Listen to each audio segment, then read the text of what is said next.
What's up, everybody? This is Dominic D'Angelo of adfreeshows.com, SEScoops.com, and OneTrueSportTV.com. But per usual, no, not per usual, Robert Karpelis is on assignment, and I am here. Happy to have with me here. He's known by some W Hall of Famers to be the best independent wrestler on the scene right now. It's my degenerate brother. We've seemed to align on the same page as of recent. It is Marcus D'Angelo. Marcus, thank you for joining me today on Rumor and Innuendo. Man, happy to be here as always, Dom. It's always good to catch up with folks here on them internets and on ad-free shows. So yeah, dude, thanks for bringing me on. Absolutely, yes. I don't know if we're having issues or not when it comes to the stream because we don't have a whole lot of people tuning in live right now. We have like ad-free. Okay. We got somebody on here. Jeff Ettinger says, "Glad to catch our and I live today." Awesome. So we're cooking a little bit here. Oh, there's Jeff. Boy, I was just getting ready to curse at you, Dom, for screwing this thing up somehow. But I'll try to. Where it says no swearing. Ron already knows what I'm up to. I'll do my best. Sometimes, man, it just happens. I'm a heel, brother. Maybe you'll be really compelled when I do the Mando ad read to start dropping some F-bombs. Oh yeah, we'll see. We'll see. Yeah. Well, yeah. So Marcus, I teased a little bit. You had a little bit of I guess what do you call it? Vote of confidence by a WWE Hall of Famer of sorts. And why don't you talk about that a little bit? Yeah, man, it's really humbling and flattering. You know, Medusa was on her podcast Trash Talk with Andrew Hermis, who's a friend of the show and a great researcher for podcasts as well. But he's her co-host, and yeah, they watched one of my matches and watched one of my promos, and Medusa went on record as saying that I'm one of the best heels she's seen on the indie scene in a very long time. So, man, to hear that from a Hall of Famer, a big deal, really cool to hear. And you know, I'm really blessed, man. I've got relationships with a lot of you know, big names, of course, in professional wrestling. I guess you too. And and yeah, they watch my matches, critique me, and I've gotten to sit under the learning tree of a lot of these folks. And you know, in a short period of time, I feel like I'm starting to ascend. How is your now? I've been along for the ride for a good deal of it, but how's your independent wrestling journey been going so far? Getting in the ring and you know, you had little expectations for starting off, and they've grown into a little bit more than what you expected. They really have. It's kind of taken off more than I thought it would. I was looking at my bookings here for the summer, and I'm booking up fast for the summer. So promoters, if you're watching this and you wanna get me booked, hit me up, daddy, because I'm, you know, we'll see if we can make it work. But yeah, dude, it's been busy and it's been fun. You know, it's the more I do it, I feel like the more I kind of fall in love with all of it, the whole process, and hitting the gym, keeping myself in shape, thinking about promos, all of that on top of trying to balance. Okay, I'm also a podcaster for a living, and then on top of that, I'm a dad, and I've got kids. Like my Where do you pal. rank all this, by the way? Oh, well, kids are at the very bottom, of course. And now it's like no, dude, it's always family first for me. And really, when it boils down to it, like, you know, yes, I enjoy doing this stuff and I have a blast doing it, but everything I do is for my family and for my kids. And if I can get a contract somewhere in wrestling, ultimately I'm doing that so that I can set myself and my family up, you know. Selfish reasons. Very selfish. Well, yeah, of course. Why else do people do it, Dom? I almost cursed at you again. Having a hard time. Good job, though. Well, speaking of heel turns, don't get your perspective too much on the modern wrestling product, considering you do podcasts with the legendary wrestlers. What do you think of something like John Cena finally turning heel, and how it's maybe reverberated with some of your podcast co-hosts, if you will, or what's your opinion on it? I think it's great. I think it's exactly what needed to happen here in this. You know, ultimately, selfishly, as a wrestling fan, I wish that John Cena was still like a regularly active wrestler and did the heel turn, you know, maybe in like his last 2 or 3 years of being really active on TV, just because, man, you know that it would have been crazy cool business. That being said, I think the creative is at its very, very best that it's been in a long time right now. So they did the heel turn, and man, it's exciting. It's a nice new coat of paint, as Bruce Pritchard might say, on John Cena. And by the way, I did ask Jake Roberts about it, and his opinion was the exact right move, because what you're doing right now is setting up your future of the WWE, that being Cody Rhodes. And this is a logical next step in trying to set up your future.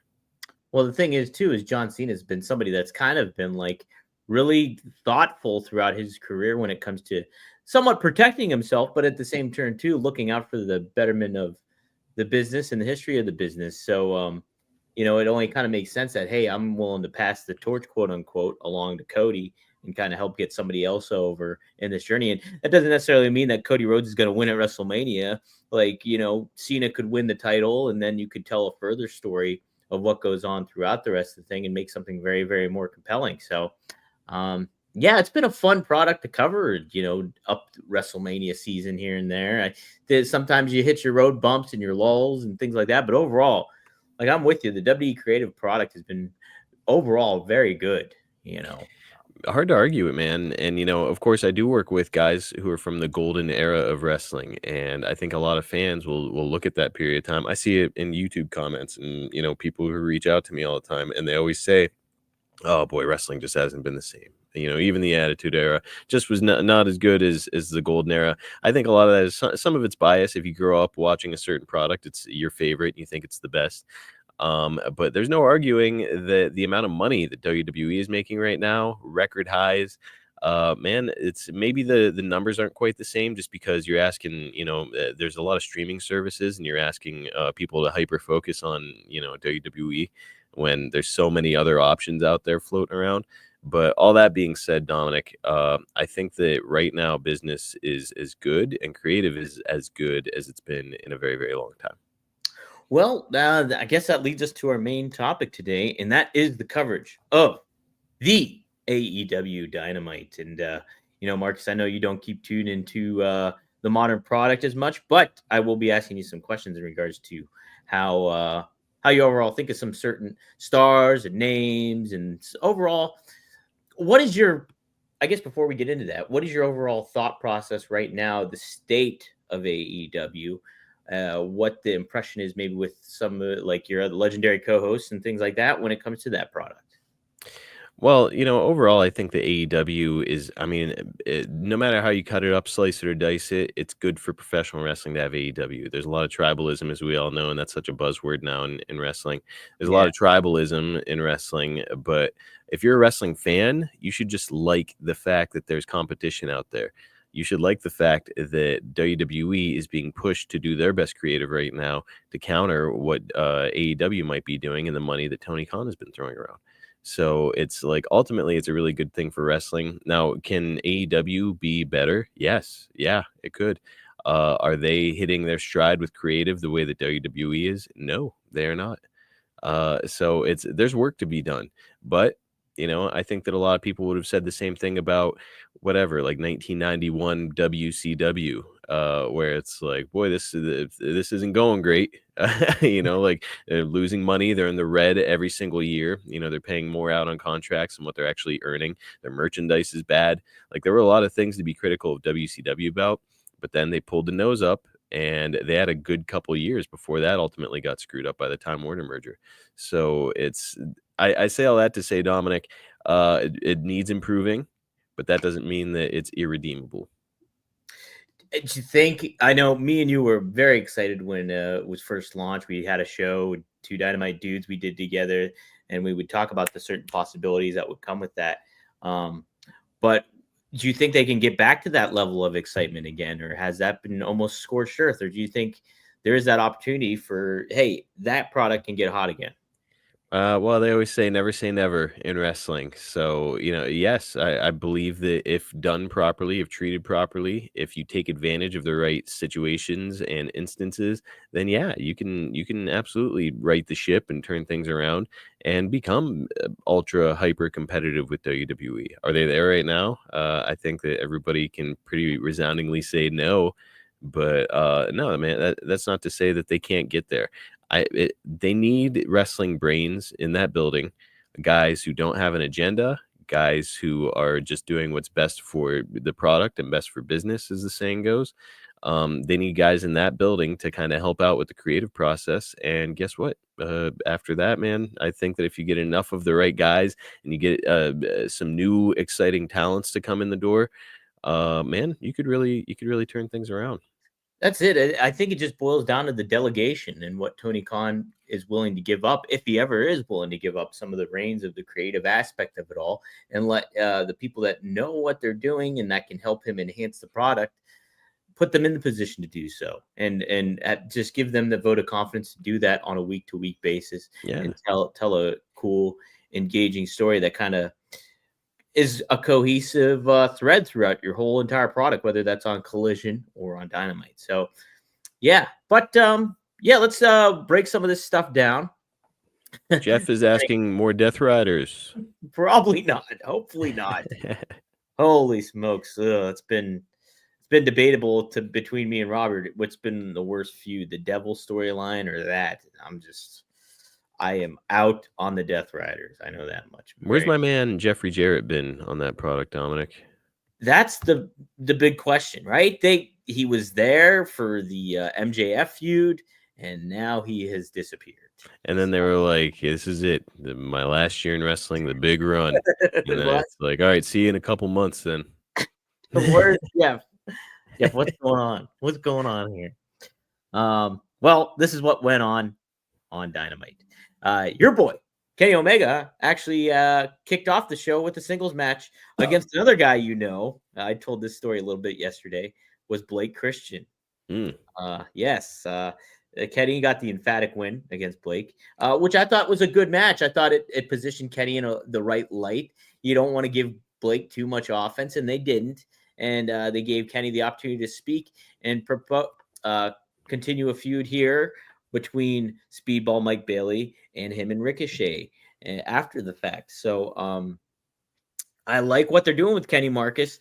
We're big fans of Kenny and his coked out Harley Race look back in the good during stuff. the COVID era. That was fantastic stuff. This though hits another cool note, I think, with Kenny and how he delivered himself in the promo and everything like that.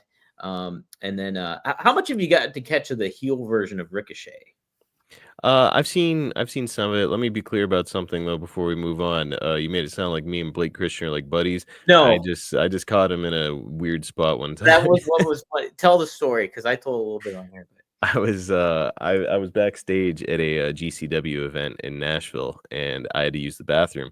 I go in there, and Blake is looking in the mirror, and I'm like walking past. I don't even like really know what's going on, and I'm like suddenly stop and look, and here Blake is in the mirror, just completely covered head to toe in blood. I'm just going there to take a whiz, and I was like, "Damn, dude, are you cool, bro?" And he was like, "Yeah, I'm fine." It was like the like his voice and like, "Yeah, dude, I'm fine." Like this didn't match like the visual that I saw of him covered in blood, and I was like, okay, because you look like Carrie right now, covered in pig's blood, but okay. So that was my Blake Christian story. But anyways, yes, I have seen a little bit of the heel version of Ricochet, and Dominic, what you mentioned there really to me kind of might indicate the what's kind of going wrong right now in AEW is they're hot shotting a lot of things. So Speedball Mike Bailey's in the door. By all accounts, a really, really exciting young talent to be bringing in. And of course, you want to pair this really, really exciting young talent with somebody who's going to match his energy in the ring. And that's Ricochet. Yeah. So it's perfect. Do you have to do it instantly? Shouldn't this be more of like a slow build? There's such an emphasis over there on like, let's get the best matches we possibly can in the ring. And there's something to be said for that. But when that's your objective every single time, and you're like, nope, let's not have any runway right now, this match. We're doing this match at Dynasty or whenever they intend to do it. Yeah, It's like, why don't you slow down and pump the brakes, tell a story. Let's establish Speedball now in front of this audience for a while and show like what a freak athlete he is. Maybe some little nuanced stuff between him and Ricochet a little bit. And then 4 or 5 months down the road, after they've both, kind of established themselves apart from each other, you bring these guys together for some huge event. It's just they're hot shotting too much stuff, Dominic. And I, for one, will not stand for it. Will not stand for it. I understand the aspect that they're a television product primarily, and that hey, you want to create some good and engaging stuff to keep you in tune with everything. And Mhm. maybe the pay-per-view is not your primary aspect, but like at the same turn, one hand washes the other when it comes to that kind of stuff. So it's like, yeah, tell us some engaging story about like, and I'll give credit, like Speedball Mike Bailey, super athletic, Mhm. really creative in the ring, very unique in look and style and everything like that. I had my reservations about him behind the microphone, and I thought him on this particular episode was good. I thought he did kind of establish himself a little bit. Was really matter of fact, spoke with conviction, and I thought it was pretty promising. And so I'm intrigued to see how they do this. But yeah, it's like 2 weeks.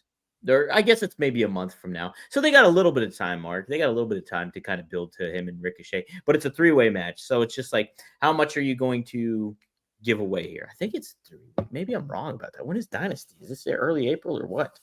And look, it's a month build or however long it is now from the time he debuts to his match with the anticipated match that you want to see him in. Yeah, yeah. It's not enough. No, It's I not enough. agree. Um, and yeah, it's like Well, here, Mark, go ahead. even worse, it's April 6th, so there's like 2 weeks. Okay, so yeah, and look, you've got so much great talent there in AEW. Utilize them, utilize them against one another. Get Speedball like some really big time victory. Maybe get a belt on him. You can raise the stakes of this thing even more, and then like finally, it's like these two forces in their respective worlds finally meet months down the road. Here's an idea, and like AEW just has too many belts. Too many belts. It's just like they have the Continental title, they have the TNT Championship, they have the International title, obviously the World title, the ROH World title. Did I hear that they were going to merge the international and the continental titles? That's the hope. Yeah, Because that sounds like it's just gonna become the Intercontinental title. that's a good point. But what my idea is, this is me just throwing it out here, is that Mhm. like Kenny Omega's the international champion right now. Uh-huh. So you have him ultimately take on Okada at All In later on in the summer for that Continental Championship, who we haven't seen Okada in weeks. So it just doesn't make sense. But like merge those titles, get those titles merged together, fuse them together, maybe just call it the international title and keep riding with that. But then Kenny, he's known for his belt collecting, goes after the world title. And then he wins the world championship. You merge the international title with the AEW world title. You're back to a few set of singles titles. I think I'm all for that. And then you can tell a fun story for Kenny Omega being your big ambassador, primary name for the company. I don't know. It's just, More titles you have, the less they mean, right? It's yes. like, it starts to just become like white noise. It's like, okay, what belt is that? And what do I equate that belt to? Like, which one is like the TV championship versus like the US championship kind of comparison? Like there's a lot to consider. And then there's the TNT title, and it's like, well, that's clearly the TV championship. Well, Uh, we haven't seen it on television in a long time, so I don't know about that. right. Let's So tune it's into Collision, but who tunes into Collision? That's the issue. Yeah, I don't know. It's look again, boy. I'm not here trying to trash AEW by any means, because man, the potential, the raw potential, Oh, is really there. It's just like tweaking some of these little things, and man, it's uh Jake Roberts, my co-host on the Snake Pit, catch it on Tuesdays, is famous for saying, "Give me a little foreplay, give me a little foreplay on the way to this." And I think that that's what you need here before we see Ricochet and Speedball meet. actually overall, I thought this episode was really good, and I think they're taking some proper steps. Just a Mhm. matter of staying consistent, I think, with it and making things make sense. So it's far from stinking, Marcus. And No, I don't you, like it. yeah, It's such an unfair criticism by people to say that it stinks. It's yeah. like, look, this is still a relatively new company. There's growing pains. Even WCW had the benefit of being JCP first, and then it's like they kept a lot of the same brains and mind trust there in WCW. So it's like JCP continued, and then WCW had their struggles, and then they rose. I mean, it hasn't been around for that long. Man, to call it irredeemable is short sighted. It is very much is, and like to back to what you were saying, it's just great to have two somewhat competitive wrestling products on, 2 mainstream wrestling products on. No doubt. No We doubt. would have Good for wrestling. clamored for that like 10 years ago, and we Mhm. haven't. So it's just, a blessing of many. So, but hey, if you don't want to stink, say if you go to WrestleMania in Vegas, or perhaps you're going to Dynasty in Philadelphia, which is known for its dirtiness, Dirty Philly. But you can try out some Mando. Oh, That's right. baby. Mando. I'm a big fan of Mando. I am a Mount Fuji man myself. I like the deodorant stick. And I'm also a big fan of the bar of soap that you get too, if you do that. I'm a But bourbon leather guy personally, Dom. you're bourbon leather. So is Robert. So is Robert. I have not dabbled in the bourbon leather, Oh, but it's good. you guys can do so. It was created by a doctor who firsthand saw how normal BO was being misdiagnosed and mistreated, and it's clinically proven to block odor all day and control odor for up to 72 hours. You guys can do that. And you want to try America's #1 whole body deodorant formula right now? You can find them in Walmart, even Target, or other retailers in the country. For best deals, go to shopmando.com. But we have a special deal for our listeners. Mando's starter pack is perfect for new customers. It comes with a solid stick deodorant, like I said, the Mount Fuji, cream tube deodorant, 2 free products of your choice, like mini body wash and deodorant wipes, and free shipping. As a special offer for our listeners, new customers get $5 off a starter pack with our exclusive code. That equates to over 40% off of your starter pack. Use code RUMOR. That's code RUMOR at shopmando.com. SHOPMANDO.com. Please support our show and tell them that Rumor and Innuendo sent you. Smell fresher, taste, stay drier, and boost your confidence from head to toe with Mando. Taste dryer. Man, let me say, man, it's whole body deodorant, dude. That means that you can put it anywhere. Feet, your package, crack, all of it. So, man, you guys have got, if you haven't tried Mando for real though, they also sponsor my podcast, and I love when I get Mando in the mail because I'm like, oh baby, I'm gonna be smelling good here for a while. Ooh, baby. Yes, indeed. Yes, indeed. It's like a low-key good scent. It's not like Axe body spray bro scent. Oh yeah, no, and it's not like this overpowering scent, but it's like I put it on at one point, the deodorant right before I stepped into the ring, and I had a dude in a hold, and the ref was checking us. And this story's a shoot. This really happened, and the ref was like, "You smell great." I was like, "Thanks, bro." So That's promo Mando code stuff. Rumor. Try it out. All right, Marcus. They tried some more stuff out here on Dynamite. One thing that I thought was really engaging was MJF answer for the Hurt Syndicate. They've been teasing that MJF might be joining the Hurt Syndicate. MVP and him have a history all the way back from the MLW days, I will say. And now he made you look like he was ready to shake hands with MVP and make it official. But out comes Bobby Lashley, out comes Shelton Benjamin, and Bobby Lashley makes MJF hand him the card. He tears it up in front of him. So some tension there. Oh boy. Yes, but this is pretty fun stuff. I'm really liking what they're doing with the Hurt Syndicate, and it seems like they're getting MJF on the right trajectory after he's hit some speed bumps when it comes to maybe like having that star power that he usually possesses. So it's overall been very good, and yeah, big fan of all those guys, Marcus. Yeah, dude. Boy, you got a lot of talent there, and a lot of guys who can really go not just in the ring, but on the mic too. And yeah, so position MJF positively in any way, and he's gonna yield some great results for you. So interested to see where that story goes. Yes, Marcus, how familiar are you with the work of Kyle Fletcher? I am familiar. I'm also familiar with the fact that a lot of people, some big names in wrestling, put him over a lot.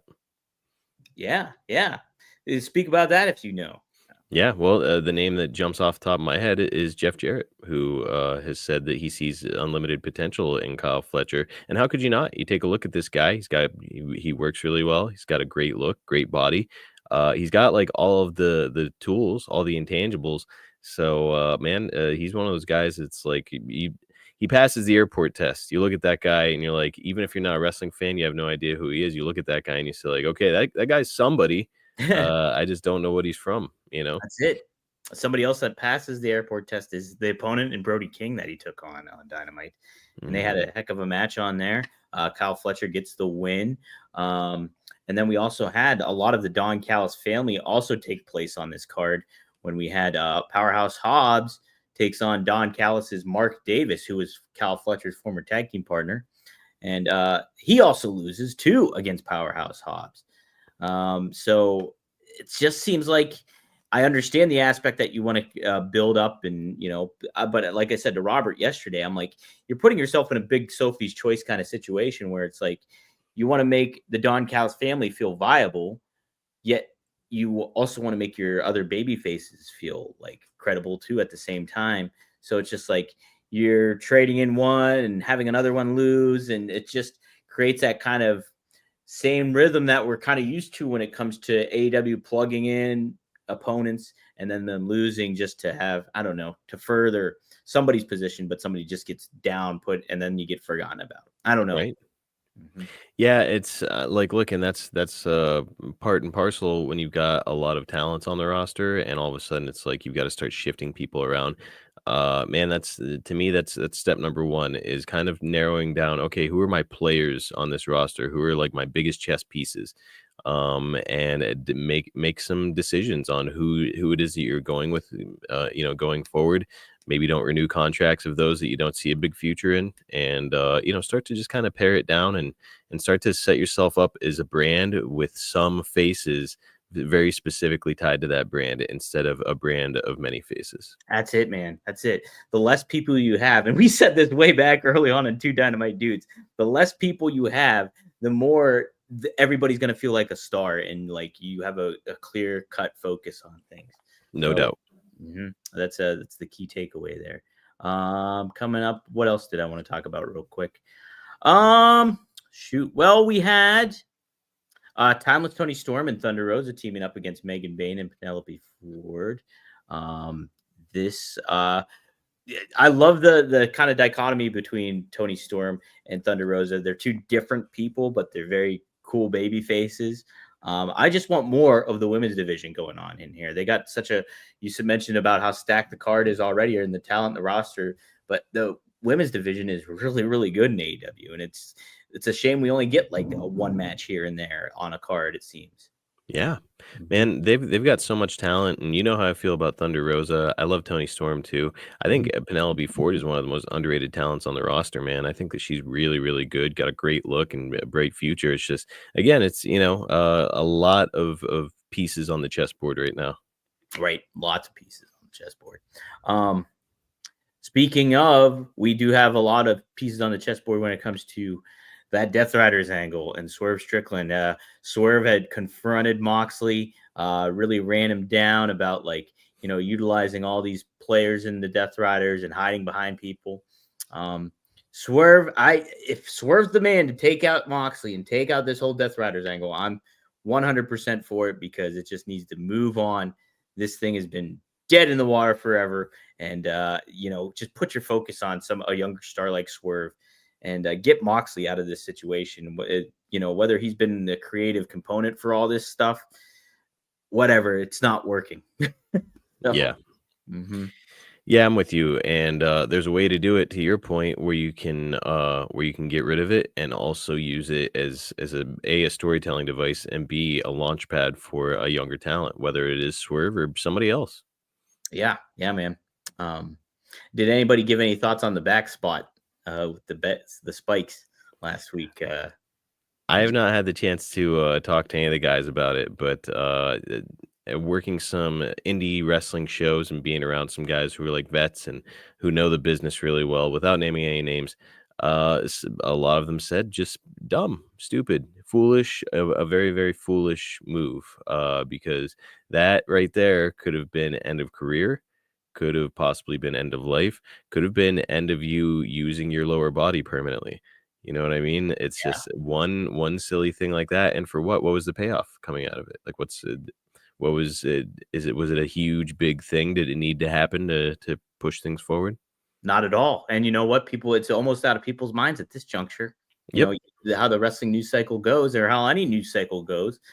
Something is there one week and then it's away. There's the payoff to that was so small in its place, even if you did do it on a pay-per-view or anything like that, that what's just the juice is not worth the squeeze and the risk is not worth the squeeze either. And it's a shame because I think Moxley, and I think you felt this too, is I think he's super talented. I think he's great on the mic. I think he's been an awesome ambassador for AEW, but just the aspect of him doing stuff like this and putting himself in danger, making a gruesome spot just not good. It doesn't help the product at all. And I think it leaves a bad taste in a lot of people's mouths. Yeah, just dangerous, and it's a bad example to upcoming wrestlers who are trying to think of ways to get themselves over and to push themselves forward. And I think that there's like a narrative that exists out there that it's like, well, you've got to do these crazy memorable things in order for people to remember you or notice you in wrestling. No, you don't. You don't. You can just be a really, really good wrestler. You can be good at your job. You can be good at getting heat. You can be good at getting the crowd behind you. There's like so many ways to skin the cat without like, setting yourself on fire and throwing yourself off the arena or whatever. Well, I'll close it out with this, Mark. You getting started in the business and working in the ring and stuff like that.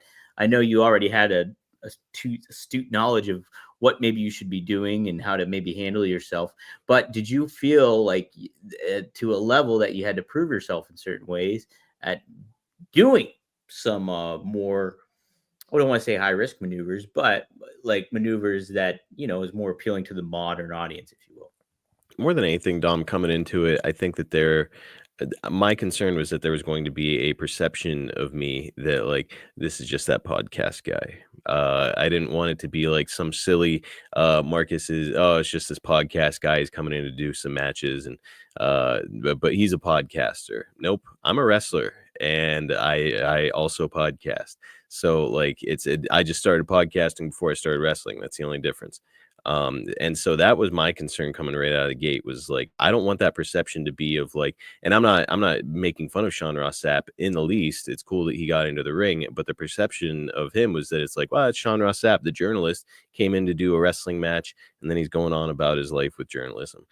Nope, I'm a wrestler now, and I take it seriously. I want to be taken seriously, and that. So as far as doing like the moves and whatnot are concerned, Dominic, the moves, and a lot of young wrestlers need to hear this. The moves are kind of secondary. Like cool moves are cool, and it's great. And I think that you can find a way to logically insert a cool move into the match.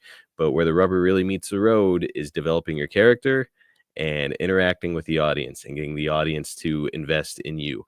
The audience won't invest in you because you do a triple moonsault to the outside or whatever. They're gonna pop and say, "Wow, that's cool," and then they move on. But the way that you make them remember you is by making them feel something for you, whether that's hate or love or something along those lines. Make them feel for you. Develop your character into a strong character, and those are my focuses right now, Dom. Every once in a while, I bust out a cool move though. Every once in a while, yeah. Mhm. But yeah, that makes me think of somebody like a speedball Mike Bailey, where he's super duper athletic and can do very unique things in the ring, and that does attract a certain audience. But that audience is an audience within an audience.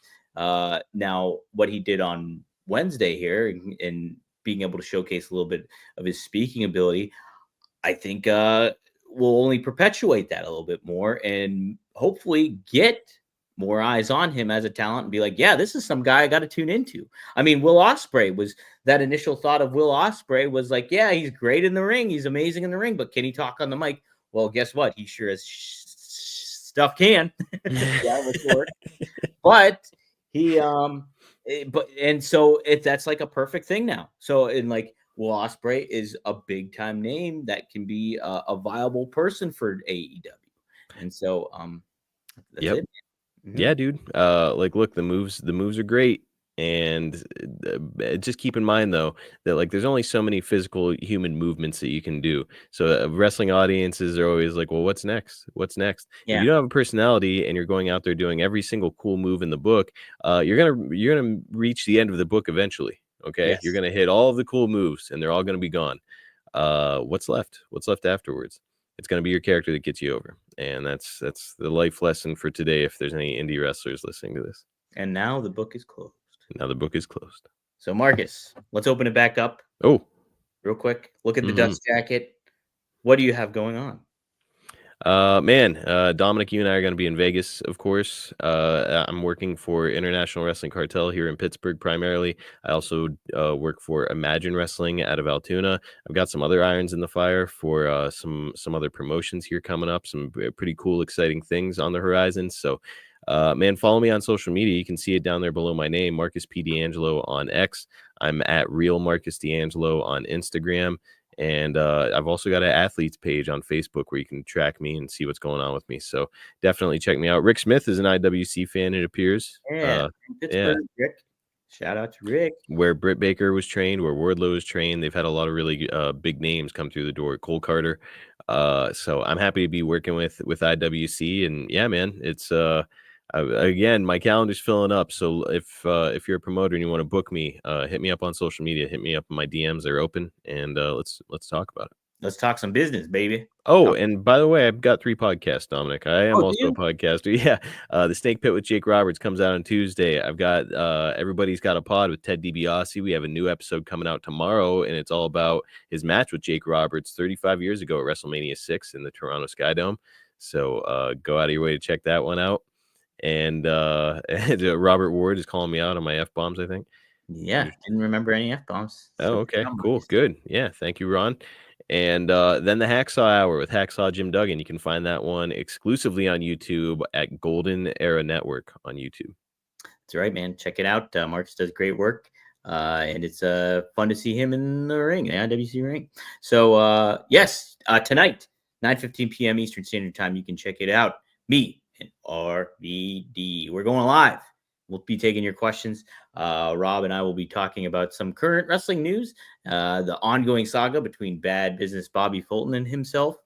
So it's always a fun discussion, and so much more. And we usually ride a lot on what the interaction engagement in the chat is. So if you join in and decide to vibe in, hey, you will get put on the air and we'll talk about it. So check it out, rvdtv.com. Tomorrow, it will be me and Magnum TA. We'll be discussing the current events in WWE, the road to WrestleMania. Greg Gagne, we'll wish all the best to him. He's recovering from back surgery that went successfully for him. So prayers out to Greg. You can check that out, FourHorsemenNetwork.com at 4 p.m. Eastern Standard Time tomorrow. Finally, me and Fonzie, we went live last night at 7 p.m. right before Dynamite. Man, Fonzie shares some great stories. Talks about going back in the ring as a referee for Only Wrestlers event that took place in Los Angeles. It tells that wild urban legend story of him and Giant Gonzalez. I will be definitely clipping that up and putting that up on rvdtv.com. And that'll hit the dirt sheets, I think. So you'll have to take a look for that at rvdtv.com as well. Finally, I read a poem. Marcus, did you see the poem I read for John Cena? I did not. Okay, I did. I wrote a poem for John Cena turning heel. I posted that on social media, and it's on my wrestling writing blog. Go to Wrestling Writing at Substack.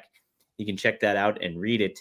But I did a little impromptu poetry reading. Is this like a haiku or how many verses? Oh, it's got some bars in there, Marcus. It's got some bars. Interesting.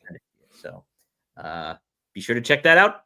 And hey, you can check me out tomorrow live on Rumor and Innuendo every Monday through Friday at noon Eastern Standard Time. I will probably have a different special guest on tomorrow. But Marcus, I thank you for joining me and discussing a little bit of your journey, AEW's journey, and what maybe future stars should be learning about in their journey.